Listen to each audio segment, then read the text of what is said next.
Nancy Grace joins us right now. She's been following the case since the beginning. You know, that's fascinating because Mr. Kohberger, did not submit to being swabbed or giving DNA.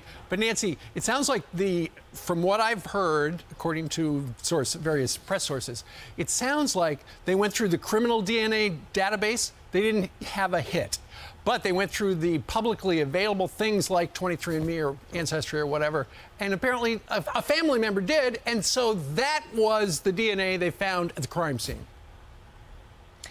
Absolutely. This relative apparently had not only submitted their DNA to find out their ancestry, but had put it out there publicly to, I guess, find long-lost relatives, and that may be how cops connect to him. Maybe. Not him necessarily, but someone related to him. And then they find, wow, who's related to him in this area? Then they find out he's driving a white Elantra, and that was the nail in the coffin so far. But I believe, as do you, that there will be significant data from mobile phone towers. Not just the geofencing that you and I talked about way back when, as what the cops should do, but I believe they will be able to place Kohberger on many different occasions around the victims as he spied, watched, and stalked them. I mean, we all looked at that video of them at the food truck. What we didn't see was who was beyond that perimeter. You don't know how far away he was standing and staring at them on many occasions. And I believe one of those locations is going to be that parking lot behind their home.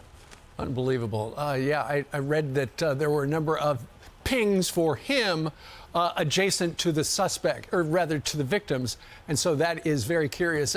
But ultimately, Nancy, if he's going to waive extradition, he thinks he can beat this because, as we've heard these stories about, he's studied criminology and DNA and forensics, and he was wearing gloves around at grocery stores. He probably thought, I outsmarted them.